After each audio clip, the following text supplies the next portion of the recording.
Assalamualaikum warahmatullahi wabarakatuh. Alhamdulillah wassalatu wassalamu ala Rasulillah wa ala alihi wa sahbihi wa mawalah wa la hawla wa la quwata illa billahi wa ba'du. Dan kita masuk pada fikih Asmaul Husna, nama Allah Subhanahu wa taala Al-Alim. Ma'asyiral muslimin wal muslimat rahimani wa rahimakumullah. Di dalam Al-Quranul Karim, nama Allah Al-Alim yang maha mengetahui itu disebut sampai 150 kali.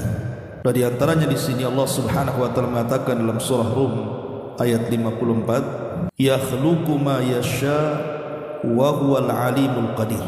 Dia menciptakan apa yang dikehendakinya dan dialah zat yang maha mengetahui lagi maha berkuasa. Dan Allah Subhanahu wa taala juga mengatakan dalam surah An-Nisa 70-nya, wa kafa billahi alima. Dan Allah cukup, dan Allah lah zat yang cukup mengetahui segalanya. Dan dalam surah Yasin 38, dzalika taqdirul azizil alim. Demikianlah ketetapan yang maha perkasa lagi maha mengetahui. Dan Allah juga mengatakan dalam surah Al-Baqarah 181, innallaha sami'un alim. Sesungguhnya Allah zat yang maha mendengar lagi maha mengetahui. Ma'asyiral muslimin yang dimuliakan Allah Subhanahu wa taala, ada satu kisah menarik ketika Allah Subhanahu wa taala menceritakan tentang perbincangan atau dialog antara Nabi Musa alaihi salatu wassalam dan juga Fir'aun. Jadi ketika Nabi Musa alaihi salatu wassalam datang kepada Fir'aun setelah kepulangan dari Madian, maka Musa pun langsung mendatangi Fir'aun ke istananya. Kemudian terjadi dialog panjang soal ketuhanan, dan itu digambarkan dalam surah Thaha. Tetapi yang ingin saya ceritakan adalah penggalan dialog mereka untuk menyambungkan kepada pembahasan kita, Al-Alim, bahwa Allah itu zat yang maha mengetahui. Lah ketika Fir'aun berkata kepada Musa dalam surah Thaha ayat 51, qala fama balul qurunil ula, maka bagaimanakah keadaan umat-umat terdahulu wahai Musa? Maka Nabi Musa alaihi salatu wassalam mengatakan, qala ilmuha inda rabbi fi kitabin la yadhillu rabbi wa la yansa. Maka Musa menjawab, pengetahuan tentang itu semua ada di sisi Rabbku, dan itu terdapat dalam sebuah kitab di mana Rabbku tidak akan salah dan tidak akan pernah lupa. Kalimat la yadhillu artinya, sebagian ahli tafsir mengatakan artinya Allah tidak jahil. Wala yansa artinya Allah tidak lupa, ma'ruf. Lupa lawan daripada ingat. Dari sini kita tahu bahwa ilmu manusia itu, saya, antum atau siapapun, ketika diberikan pengetahuan pasti didahului dengan kejahilan. Orang kan jahil dulu, kemudian belajar jadi tahu. Itu manusia. Jadi ilmu manusia itu dipastikan didahului dengan kejahilan dulu. Tidak ada ujug-ujug orang lahir tiba-tiba cerdas, itu tidak mungkin. Mustahil kan begitu ya. Masa ada orang lahir langsung jadi insinyur, langsung jadi dokter? Tidak mungkin, kecuali dia belajar dulu dari ketidaktahuannya itu. Kemudian yang kedua, setelah dia tahu, banyak pengetahuan yang ia miliki pasti tersentuh dengan lupa. Tidak mungkin manusia tidak lupa, pasti akan lupa. Jangankan kita, Nabi Allah Adam alaihi salatu wassalam saja pernah lupa. Ketika usianya diberikan kepada Nabi Allah Daud alaihi salam 40 tahun, kemudian setelah Nabi Adam sampai kepada ajalnya, dia mengelak bahwa usianya sudah diberikan kepada Daud alaihi salam. Kalau sekelas Nabi Adam saja bisa lupa, apalagi kita turunannya. Tetapi ilmu Allah subhanahu wa ta'ala itu tidak didahului dengan kejahilan dan tidak mungkin disentuh dengan kelupaan. Pengetahuan Allah subhanahu wa ta'ala tidak akan didahului dengan kejahilan dan tidak mungkin disentuh dengan lupa. Masih dalam kisahnya Nabi Musa alaihi salatu wassalam. Satu hari Nabi Musa alaihi salatu wassalam berkhutbah di tengah-tengah Bani Israel. Kemudian setelah khutbah ada seseorang yang bertanya kepada Nabi Musa alaihi salatu wassalam, apakah ada orang yang lebih alim dibandingkan engkau wahai Musa? Musa menjawab dengan polos, tapi dia lupa mengucapkan Allahu a'lam. Dia mengatakan tidak ada orang yang lebih alim daripada aku. Harusnya Nabi Musa mengatakan Allahu a'lam. Sepengetahuan saya tidak ada yang lebih alim dibandingkan aku, kan harusnya seperti itu. Akhirnya Allah subhanahu wa ta'ala menghukum Nabi Musa dan mengatakan bahwa di sana ada seorang yang jauh lebih alim yang mengetahui apa yang kau tidak tahu. Kemudian Allah subhanahu wa ta'ala beritahu di sana ada seorang Nabi namanya Khidir. Belajarlah kau kepada Khidir. Berangkatlah Nabi Musa alaihi salatu wassalam bersama pembantunya Yusha ibn Nun. Kemudian mencari Nabi Allah Khidir alaihi salam. Setelah berjumpa, di antara pengajaran Khidir kepada Musa dan itu juga pengajaran kepada kita adalah, jadi saat Nabi Musa dan juga Khidir berada di perahu, tiba-tiba kemudian melihat ada burung yang menuki, kemudian meminum seteguk air dari lautan itu, kemudian terbang lagi. Maka Khidir mengatakan kepada Musa, tidakkah kau saksikan burung yang menuki ke air itu, kemudian meneguk satu tegukan, kemudian terbang kembali? Kata Nabi Musa, iya aku melihatnya. Maka Khidir alaihi salam mengatakan, ilmuka ilmi wa ilmuka, sesungguhnya pengetahuan aku dan kamu itu hanya sebatas tegukan burung itu ketika meneguk air di lautan kemudian terbang. Artinya ilmu Allah itu bagaikan lautan, sementara pengetahuan saya dan engkau wahai Musa hanya seteguk air lautan yang diteguk burung tadi. Anda bisa bayangkan luasnya pengetahuan Allah subhanahu wa ta'ala dan kecilnya pengetahuan kita di hadapan pengetahuan Allah azza wa jalla. Karena kalau kita melihat lautan itu seolah-olah tanpa tepi kan. Kalau antum naik kapal kemudian safar pakai kapal, kemudian berada di tengah lautan, apa yang antum lihat coba? Seolah-olah lautan tidak bertepi itu. Nengok kanan lautan, kiri lautan, depan belakang lautan.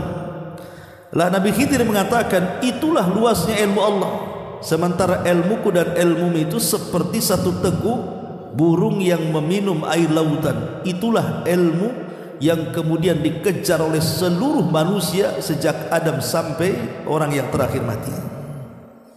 Dari sini kita tahu makna kebesaran dan keagungan Al-Alim, bahwa Allah subhanahu wa ta'ala adalah zat yang maha mengetahui segalanya. Ya. Taib masyarul muslimin yang dimuliakan Allah subhanahu wa ta'ala, di sini pengarang hafizahullah ta'ala mengatakan makna daripada ilmu Allah adalah di mana ilmu Allah subhanahu wa ta'ala meliputi yang tampak atau zahir ataupun yang batin. Jadi ilmu Allah itu meliputi yang zahir ataupun yang batin, yang tampak ataupun yang tersembunyi, yang di atas ataupun yang di bawah, yang telah berlalu ataupun yang sekarang bahkan yang akan datang. Tidak ada yang tersembunyi bagi Allah satu apapun. Dia mengetahui apa yang terjadi, apa yang akan terjadi, dan apa yang tidak terjadi seandainya terjadi, dan bagaimana terjadinya. Di mana Allah subhanahu wa ta'ala mengetahui segalanya. Itulah menunjukkan bahwa pengetahuan Allah itu sangat luas sekali, baik perkara gaib ataupun perkara tampak. Taib masyarul muslimin wal muslimat rahimani wa rahimakumullah. Sebagian para ulama membagi tentang tingkatan-tingkatan ilmu Allah itu ada 4. Pertama, ilmuhu bisyai'i qabla kaunihi wa huwa sirrullah fi khalqihi la ya'lamuhu malakun muqarrabun wala nabiyyun mursalun wa yusamma ilmu taqdir wa miftahu ma sayasir fa kullu umuril ghaibi qaddaraha Allah fil azali wa miftahuha indahu wahdahu wa lam yazal. Yang pertama, pengetahuan Allah dengan sesuatu qabla kaunihi, sebelum terjadinya. Jadi Allah Subhanahu wa taala mengetahui sebelum terjadi sebuah kejadian itu Allah sudah tahu. Kalau kita kan tidak tahu manusia. Berapa banyak orang-orang yang keluar dari rumah, dia tidak tahu dia akan celaka, dia tidak tahu dia akan mati. Kalau seandainya dia tahu akan celaka, tentu dia tidak mungkin keluar kan. Contoh umpamanya kematian Husain ibn Ali radhiyallahu anhu. Kalau Husain ibn Ali dia tahu dia akan dibunuh oleh orang-orang Kufah ketika mengarah dari Madinah ke Kufah itu, saya yakin Husain tidak akan keluar. Tidak akan keluar, tapi karena dia tidak tahu bahwa keluarnya dia akan terjadi pembunuhan, makanya dia keluar. Dari sini menunjukkan bahwa manusia itu terbatas pengetahuannya. Tapi Allah Subhanahu wa taala mengetahui sesuatu sebelum terjadinya, dan itulah rahasia Allah terhadap makhluknya, di mana malaikat saja tidak tahu, bahkan nabi saja tidak tahu kecuali yang Allah beritahukan. Karena di tangan Allah Subhanahu wa taala adalah kunci-kunci kegaiban, dan itu disyaratkan dalam surah Al-An'am ayat 59, wa indahu mafatihul ghaibi la ya'lamuha illa, dan di sisinya kunci-kunci kegaiban dan tidak ada yang tahu kecuali dia saja. Ini yang pertama. Yang kedua, ilmuhu bisyai'i wa huwa fi lauhil mahfuz ba'da kitabatihi wa qabla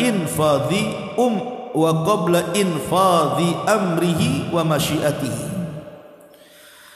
Fallahu azza wa jal kataba maqadir al-khalaiq fi lawhil mahfuz qabla an yakhluqahum bi 50,000 sana. Yang kedua, pengetahuan Allah tentang sesuatu,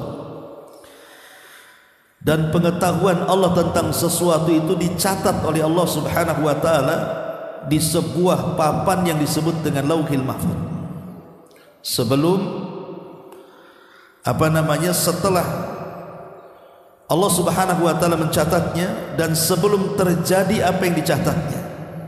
Dan itu Allah Subhanahu wa taala sudah menyimpan pengetahuannya dalam catatannya di Lauhil Mahfuz itu sebelum menciptakan makhluk-makhluknya 50.000 tahun sebelum Allah menciptakan segalanya.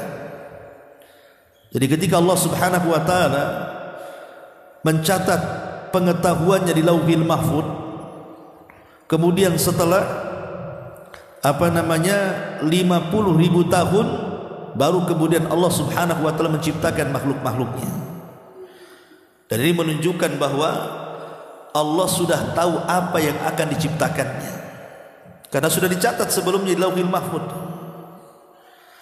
Ini yang kedua. Yang ketiga, ilmuhu bi syai'in hala kaunihi wa tanfidhihi wa waqta khalqihi wa tasni'ihi, dan pengetahuan Allah terhadap sesuatu ketika Allah Subhanahu wa taala menciptakan makhluknya. Jadi waktu menciptakan makhluknya Allah tahu, dan Allah Subhanahu wa taala mengetahui segalanya, baik yang ada di rahim seorang ibu ataupun setelah kelahirannya. Allah Subhanahu wa taala zat yang maha tahu. Kemudian yang terakhir, ilmuhu bi syai'i ba'da kaunihi wa takhliqihi wa ihatatihi bil fi'li ba'da kasbihi wa tahqiqihi. Pengetahuan Allah Setelah Allah Subhanahu wa taala betul-betul menciptakan makhluk-makhluknya, maka Allah Subhanahu wa taala tahu apa yang dilakukan makhluknya. Apakah makhluk itu melakukan di kegelapan malam yang orang tidak tahu? Allah tahu. Apakah makhluk itu menyembunyikan sesuatu dalam dadanya, orang tidak tahu? Allah tahu. Jadi Allah Subhanahu wa taala mengetahui segalanya, yang tampak ataupun yang tersembunyi, yang zahir ataupun yang batin. Itulah makna daripada Al-Alim. Allah Subhanahu wa taala zat yang maha mengetahui. Baik, sebagaimana biasa, sebelum kita baca sedikit dari keterangan beliau, kita akan menyebutkan tentang asar imaniyahnya. Ini yang paling penting ketika kita mempelajari nama-nama Allah. Apa sih pengaruh keimanan ketika kita ini mengetahui bahwa Allah itu zat yang maha alim, zat yang maha mengetahui. Yang pertama, asar imaniyahnya adalah al-khawfu minallah, tertanamnya perasaan takut kepada Allah Subhanahu wa taala. Karena ketika kemudian kita tahu bahwa apa yang kita lakukan Allah tahu, maka tertanam sifat muraqabah namanya. Di mana Nabi SAW ketika berbicara soal ihsan, apa kata Rasul? An ta'budallaha ka'annaka tarahu fa illam takun tarahu fa innahu yarah. Engkau beribadah kepada Allah seolah-olah engkau melihat Allah. Kalaupun kau tidak bisa seperti itu, yakini Allah melihat kamu, yakini Allah mengetahui kita. Kalau setiap orang kemudian yakin bahwa kita ini diawasi oleh Allah Subhanahu wa taala, dan apapun yang kita lakukan Allah Maha tahu, pasti kita akan menanamkan perasaan takut kepada Allah Azza wa Jalla. Karena Allah tahu segalanya. Ketika kita merahasiakan sebuah kejahatan, Allah tahu. Ketika kita merencanakan sebuah kemaksiatan, Allah tahu. Lah ketika kemudian kita menanamkan bahwa Allah zat yang maha tahu, maka masuklah sifat al-khawfu minallah, perasaan takut kepada Allah Azza wa Jalla, sehingga tidak mungkin kita melakukan sesuatu yang melanggar syariatnya karena Allah tahu. Ini yang pertama. Yang kedua, timbul keyakinan bisyumuli ilmillahi likulli syai'in fis samawati wal ardh, bahwa Allah Subhanahu wa taala itu zat yang meliputi dengan pengetahuannya segala sesuatu yang ada di langit dan segala sesuatu yang ada di bumi. Artinya kita semakin yakin kepada Allah Subhanahu wa taala, dan itu adalah kuasa Allah Subhanahu wa taala, di mana Allah Subhanahu wa taala memiliki kemampuan yang luar biasa, mampu mengetahui apapun yang ada di langit dan yang ada di bumi. Kemudian yang ketiga, tuma'ninatul qalbi, ada perasaan tenang dalam hati.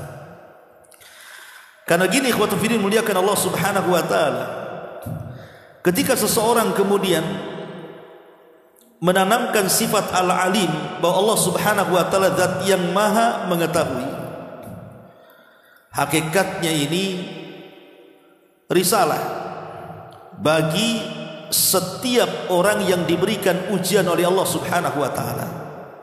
Kalau ada orang diberikan ujian berupa kesehatan, akhirnya dia sakit berkepanjangan, ataupun diberikan ujian ekonomi sehingga mungkin banyak kekurangan, ataupun diberikan ujian apapun, sebutkan ujiannya, ditinggalkan orang-orang yang dicintainya, dan begitu seterusnya.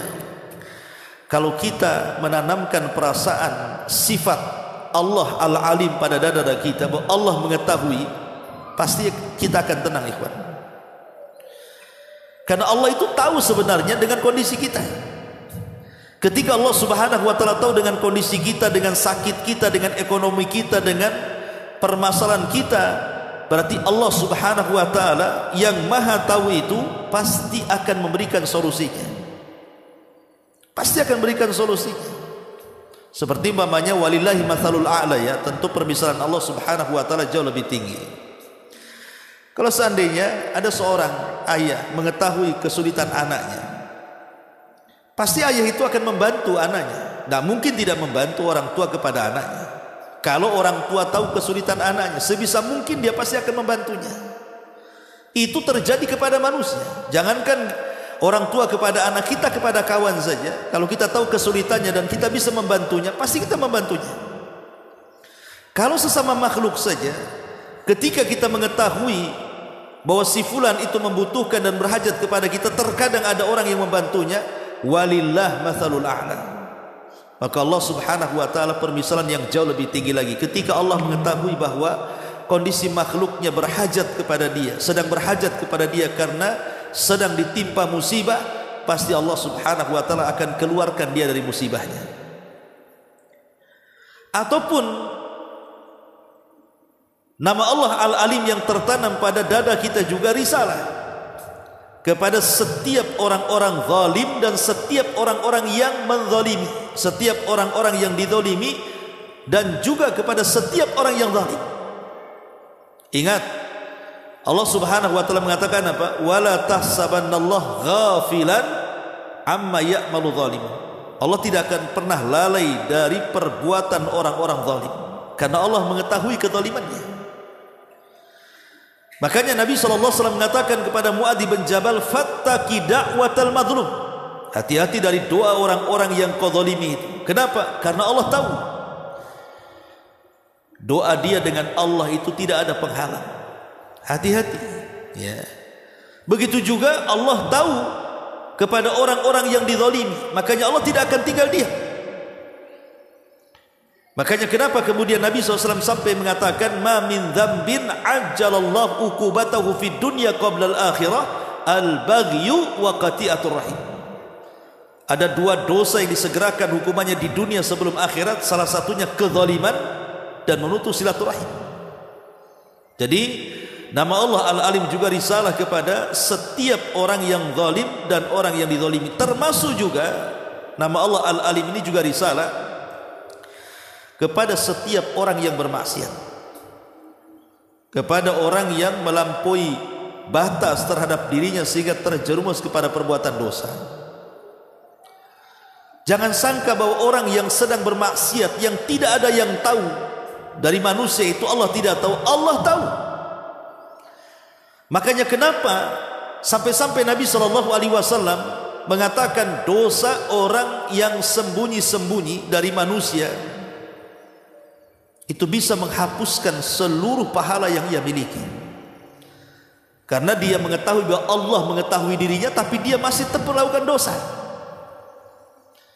Dalam hadis Nabi SAW, Rasul mengatakan nanti pada hari kiamat ada orang-orang yang datang menghadap Allah itu membawa pahala sebesar gunung Tihama, tapi kata Rasul, faja'alaha haba'an manthura, Allah jadikan pahala itu seperti debu yang dihempas angin, hilang tak tersisa. Kemudian sahabat bertanya, kenapa begitu wahai Rasul? Apa alasannya? Maka Nabi SAW mengatakan, ya karena orang ini idza khalau bimaharimillahi intahakuha, kalau dia sedang bersendirian, kemudian di hadapannya ada keharaman-keharaman yang harus dijauhi, malah dilanggar pula dia, malah dia melakukan dosa yang tidak ada yang tahu kecuali dia dengan Allah Subhanahu wa ta'ala. Maka ini risalah, hati-hati bahwa serapih apapun kita melakukan maksiat dan dosa, tetap Allah tahu. Antum mau berdinding dengan dinding apa supaya Allah Subhanahu wa ta'ala tidak tahu ya. Lah begitu juga Al-Alim ini juga risalah kepada orang-orang yang taat beribadah. Ketika antum umpamanya tengah malam bangun, kemudian mengambil wudu, kemudian tahajud, kemudian membaca Al-Quran, ketika tertanam sifat Allah kepada dada kita bahwa Allah itu Al-Alim, Maha mengetahui, maka kita semakin semangat beribadah kepada Allah kan? Karena kita sedang diawasi masalahnya. Ketika kita baca Quran, kita sedang diawasi Allah. Ketika kita tahajud, Allah sedang mengawasi kita. Ketika kita berzikir, Allah sedang mengawasi kita. Makanya makin mantap ibadahnya. Ini juga risalah kepada orang-orang ahli ibadah. Ahli ibadah yang mereka betul-betul beribadah kepada Allah Subhanahu wa ta'ala dengan ikhlas, dan dia yakin walaupun orang tidak tahu sedekah dia, solat dia, puasa dia yakin Allah tahu. Karena itulah yang dia harapkan, hanya Allah saja yang tahu dan makhluknya tidak perlu tahu. Ma'asyiral muslimin wal muslimat rahimani wa rahimakumullah. Kemudian juga dari sifat al-alim ini ikhwan, terlahir sifat malu. Kalau kita tahu bahwa Allah itu zat yang maha mengetahui terhadap makhluk-makhluknya, maka akan tertanam pada diri kita itu sifat malu. Dan Rasul mengatakan al-haya'u la ya'ti illa bi khairin. Sifat malu itu tidak mendatangkan kecuali kebaikan. Malu. Kalau saya melakukan maksiat, malu karena Allah tahu. Kalau saya berbuat zalim, malu karena Allah tahu. Kalau saya berbuat jahat, malu karena Allah tahu. Dan begitu seterusnya. Ya. Ma'asyiral muslimin yang dimuliakan Allah Azza wa Jalla, termasuk juga di antara athar imaniyahnya adalah tertanam sifat takwa, melaksanakan perintah dan menjauhi larangan Allah Subhanahu wa taala. Ma'asyiral muslimin yang dimuliakan Allah Subhanahu wa taala, dan banyak lagi dari athar-athar keimanan dari sifat al-alim bahwa Allah Subhanahu wa taala zat yang maha mengetahui. Ma'asyiral muslimin yang dimuliakan Allah Subhanahu wa taala, di sini pengarang hafizahullah taala menyebutkan banyak sekali dalil-dalil. Antum bisa baca sendiri. Beliau menyebutkan banyak sekali dari surah Al-An'am ayat 80, Al-Ghafir ayat 7, Al-Imran ayat 121, Hud 92, An-Nisa 108, An-Nisa 126, kemudian surah Ibrahim 38, Ghafir 19, Qaf 16, Al-Baqarah 235, Al-Baqarah 77, An-Nahl 19, dan begitu seterusnya.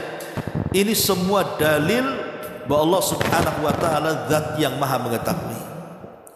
Kemudian para muallif hafizahullah taala setelah menyebutkan banyak dalil, pada halaman 223 beliau mengatakan di sini, beriman dengan nama Allah yang satu ini, maksudnya Al-Alim, memiliki pengaruh berkah kepada seorang hamba.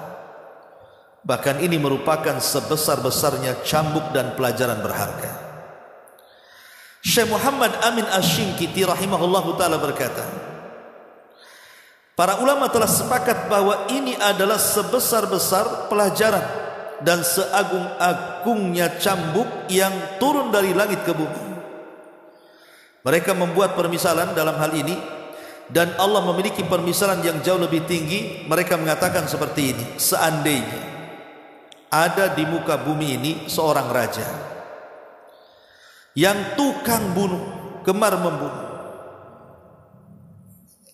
Jadi kalau ada seorang raja yang gemar membunuh manusia, jika kehormatannya dirobek ataupun dicabik, dan raja tersebut memiliki kekuatan, kemuliaan dan kekuasaan, di sekitar raja tersebut ada para prajurit dan para putra-putranya. Seandainya dikatakan kepada penduduk negeri tersebut bahwa rajanya selalu mengetahui apa yang mereka lakukan dari perbuatan yang jelek di kala malam hari, maka mereka akan benar-benar waspada. Allah pencipta langit dan bumi yang maha menguasai dan maha perkasa, dia menghabarkan kepada mereka dalam ayat-ayatnya, dan hampir-hampir tidaklah engkau membuka satu halaman mushaf melainkan engkau dapati dalamnya sebesar-besarnya pelajaran dan seagung-agungnya cambuk. Dia maha mengetahui segala sesuatu, dan Allah maha mengetahui apa yang kalian lakukan. Jadi pengarang ingin membuat semacam analogi, ya, tentang nama Allah Subhanahu wa taala Al-Alim itu. Jadi beliau mengatakan, menukilkan perkataan Muhammad Al-Amin Asy-Syinkiti rahimahullahu taala. Jadi kalau seandainya ada seorang raja yang sangat bengis sekali, raja ini punya mata-mata di mana-mana, banyak prajuritnya, dan tidak segan-segan kalau seandainya ada orang-orang yang melakukan kesalahan kemudian ditangkap oleh sang raja, maka akan dihukum seberat-beratnya. Mungkin kalau sekarang ini mungkin diletakkan CCTV lah di mana-mana gitu kan. Itu baru CCTV, kita aja terkadang mawas diri kan. Namanya antum sedang naik motor atau naik mobil, antum sudah tahu di sempang sana itu ada kamera, pasti antum akan cepat-cepat memasang sabuk pengaman kan, itu takut kejepret kan. Karena tahu bahwa kalau sampai kejepret berarti adalah kemudian video antum di situ, antum kena tilang kan gitu. Ini kepada manusia. Ya, terkadang kita saja kalau diawasi, kita ini juga hati-hati jadinya kan. Lah begitu juga walillahi matsalul a'la. Allah Subhanahu wa taala maha segalanya, lebih hebat daripada CCTV, lebih hebat daripada mata-mata, lebih hebat daripada para pemantau-pemantau. Karena Allah yang menciptakan mereka. Harusnya dengan mengetahui dan meyakini Allah Al-Alim itu, kita semakin berhati-hati lagi dalam melangkah, semakin bertakwa lagi, semakin menanamkan rasa malu lagi, dan begitu seterusnya. Itulah sifat Al-Alim, melahirkan kebaikan bagi manusia. Kemudian di sini Allah Subhanahu wa taala mengatakan wallahu ya'lamu ma tusirruna wa ma tu'linun. Allah mengetahui apa yang kamu rahasiakan dan yang apa yang kamu tampakkan. Wa ma tasqutu min waraqatin illa ya'lamuha, dan tidaklah sehelai daun pun yang gugur melainkan Dia mengetahuinya. Ma'asyiral muslimin yang dimuliakan Allah Azza wa Jalla. Kemudian kata beliau di sini setelah menyebutkan beberapa dalil juga, oleh karena itu wajib bagi kita semua untuk mengambil pelajaran yang berharga ini. Jangan pernah kita melupakan agar kita tidak membinasakan diri kita, karena Allah itu zat yang maha memantau dan maha mengetahui.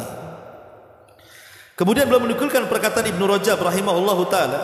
Dia berkata, ada seorang laki-laki yang memaksa seorang wanita untuk berbuat zina, dan dia memerintahkan kepada wanita tersebut untuk mengunci pintu-pintu. Kemudian orang laki-laki tersebut berkata, apakah masih ada pintu yang belum dikunci? Si wanita itu mengatakan, ya ada, yaitu pintu di antara kita dengan Allah. Maka laki-laki tersebut pun tidak menyentuh si wanita tersebut. Sebagian orang melihat seseorang berbicara dengan seorang wanita, maka orang tersebut mengatakan, sesungguhnya Allah melihat kalian berdua, semoga Allah menutup aurat kami dan kalian berdua. Allah mengatakan, ya'lamu kha'inatal a'yun wa ma tukhfis sudur. Dia mengetahui pandangan mata yang khianat dan apa yang disembunyikan oleh hati manusia. Maka barang siapa yang merenungkan hal ini dan mempelajarinya, maka ia adalah sebesar-besar cambuk dan pencegah dari berbuat maksiat. Lihat di sini Ibnu Rajab menukilkan sebuah kisah, ya, bagaimana Allah Subhanahu wa taala itu zat yang maha alim mengetahui. Dan kalau betul-betul direnungkan kalimat Al-Alim itu, pengaruhnya besar pada diri kita. Jadi beliau mengatakan, dahulu ada seorang laki-laki dan perempuan, di mana seorang laki-laki ini berhajat untuk berzina dengan wanita itu, karena wanita ini memiliki hutang kepada laki-laki ini dan dia tidak sanggup membayar. Sehingga laki-laki ini mengatakan, kulunasi hutangmu tapi kau berzina denganku. Terpaksalah wanita ini mau diajak berzina. Setelah kemudian masuk ke sebuah ruangan, kata laki-laki ini, kunci jendela dan kunci pintu, jangan ada yang tahu kita sedang berzina di sini. Maka wanita itu mengatakan, semua jendela, semua pintu sudah kami kunci, tapi ada satu pintu yang tidak bisa dikunci. Kata laki-laki ini, kunci apa, pintu yang mana? Kan tinggal tutup, kita tinggal kunci saja. Kata wanita itu, bukan itu maksudnya. Pintu yang tidak bisa ditutup adalah pintu antara kita dengan Allah Subhanahu wa taala. Akhirnya kemudian laki-laki ini bertobat kepada Allah Azza wa Jalla, tersadar dengan ucapan wanita itu. Kemudian dia pun beristighfar, akhirnya membebaskan wanita itu dan membebaskan hutangnya. Lihat bagaimana pengaruh Al-Alim, Allah Subhanahu wa taala zat yang maha mengetahui. Kemudian di sini Ibnu Katsir rahimahullahu taala berkata tentang makna ayat ini, Allah taala menghabarkan tentang ilmunya yang sempurna, yang meliputi segala sesuatu, yang besar maupun yang kecil. agar manusia berhati-hati dari pengawasan Allah terhadap mereka, hingga mereka merasa malu kepada Allah dengan sebenar-benar malu, dan bertakwa kepada Allah dengan sebenar-benar takwa. Dan sesungguhnya dia akan merasa selalu diawasi oleh Allah yang selalu melihatnya, karena Allah mengetahui mata yang khianat meskipun zahirnya amanah. Dia mengetahui apa yang dirahasiakan oleh dada-dada manusia. Masyarul muslimin yang dimuliakan Allah Azza wa Jalla, secerdas apapun manusia, manusia itu tidak mungkin bisa menembus pengetahuan Allah. Yang kecil saja, soal ruh. Dalam badan kita itu ada ruh. Ya. Tidak ada satu dunia, walaupun antum kumpulkan doktornya, profesornya, cerdik pandainya, untuk meneliti ruh, antum tidak akan tahu. Satu dunia berkumpul meneliti ruh itu tidak akan bisa. Makanya kemudian Allah Subhanahu wa taala mengatakan apa? Yas'alunaka 'anir ruh qulir ruhu min amri rabbi. Mereka bertanya-tanya soal ruh, ruh itu urusan Rabb. Jadi manusia tidak bisa meneliti apa itu ruh sampai hari ini, kan begitu. Karena ruh itu ada dalam pengetahuan Allah Subhanahu wa taala. Bahkan kunci-kunci kegaiban semua di tangan Allah Subhanahu wa taala. Di mana Allah Subhanahu wa taala mengatakan wa indahu mafatihul ghaib la ya'lamuha illahu wa ya'lamu ma fil barri wal bahri wa ma tasqutu min waraqatin illa ya'lamuha wa la habbatin fid dhulumatil ardi wa la ratbin wa la yabisin illa fi kitabim mubin. Dan ingat, kunci-kunci kegaiban itu tidak ada yang tahu kecuali Allah. Dia mengetahui yang ada di dasar lautan. Siapa yang tahu kita ini dasar lautan coba? Tidak ada yang tahu, kan? Terkadang nelayan ini dia hendak mancing di sebuah lautan. Dia sangka di situ banyak ikan, rupanya tidak ada ikan. Karena dia tidak tahu satu jengkal di bawah perahu itu ada ikan atau tidak, dia tidak tahu. Sehingga manusia berusaha menciptakan alat, kan itu, untuk dimasukkan ke dalam lautan supaya kelihatan ikannya. Itu menunjukkan ketika manusia itu menciptakan alat untuk melihat isi daripada bawah lautan itu, apakah banyak ikan atau tidak, menunjukkan manusia itu tidak tahu. Makanya harus perlu alat seperti itu. Fil barri wal bahri, begitu juga di daratan. Tidak ada yang tahu, kan? Tidak ada manusia itu yang semua serba tahu, nggak ada. Sampai ada orang sombong sedang haji, dia diceritakan oleh seorang ulama, orang sombong haji. Setelah tawaf, dia duduk dengan sombongnya, dia mengatakan, tanyalah segala sesuatu kepadaku, pasti ku jawab. Sombong tak? Tanyalah segala sesuatu kepadaku, is'alu kulla syai'in, katanya. Tanyalah segala sesuatu, pasti ku jawab, katanya. Ada Arab Badui datang dan mengatakan, baik wahai Syekh, katanya, kami bertanya, di mana am'ain namal? Am'ain namal, tahu am'ain namal itu? Kalau kambing itu, kalau seandainya kita belikan ada jeroannya itu, tempat isi makanannya itu, kotorannya. Lah orang ini bertanya, di mana jeroannya semut itu, katanya. Di mana jeroannya semut? Kalau kambing kan dibelikan ada itu, ini ususnya ada. Ini tanya bukan kambing, jeroan semut. Dia tanya di mana jeroan semut, katanya. Dia tidak tahu, sombong, bingung dia mau jawab. Karena dia tidak pernah membeleh semut, ya kan? Kalau sapi pernah lah dibeleh dia, kan? Lah semut mau dibeleh gimana caranya? Ya. Ini kan sombong artinya. Tanya segala sesuatu pasti ku jawab. Sekali dikasih pertanyaan seorang Badui, dia langsung diam. Karena manusia itu kan terbatas pengetahuannya. Makanya Allah Subhanahu wa taala mengatakan, tidak ada yang tahu kunci-kunci kegaiban itu kecuali Allah. Dia mengetahui yang di daratan, yang di lautan, gitu ya. Wa ma tasqutu min waraqatin, bahkan daun-daun yang jatuh di kegelapan malam Allah tahu. Kita ini tidak tahu punya pohon mangga, malam-malam jatuh nggak jatuh itu buahnya, kita tidak tahu, kecuali besok oh nampaklah ada mangga jatuh. Tapi saat jatuhnya kita tidak tahu. Ini daun yang jatuh Allah tahu. Ya. Wala habbatin fi dhulumatil ardi, bahkan biji yang kita tanam di dalam dasar bumi itu apakah tumbuh atau tidak tumbuh kita tidak tahu. Makanya petani itu kan orang yang paling tawakal, ya, nanam biji disiram diam saja. Nah, siapa yang menumbuhkan kalau bukan karena Allah Azza wa Jalla? Satu jengkal di bawah bumi kita tidak tahu. Ya. Ataupun yang kering ataupun yang basah kita tidak tahu, kecuali semua ada dalam pengetahuan Allah Subhanahu wa taala. Makanya kata beliau, kebanyakan nama Allah Al-Alim disebutkan dalam konteks amal perbuatan serta balasannya.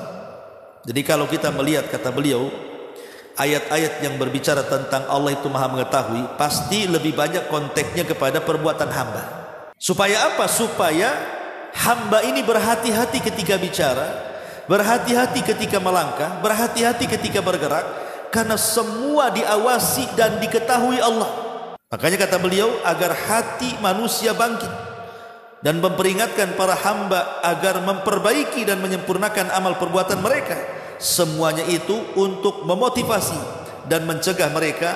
Allah sajalah yang dapat memberikan taufik, tidak ada Rabb selainnya, dan tidak ada sesembahan yang berhak kecuali Dia semata.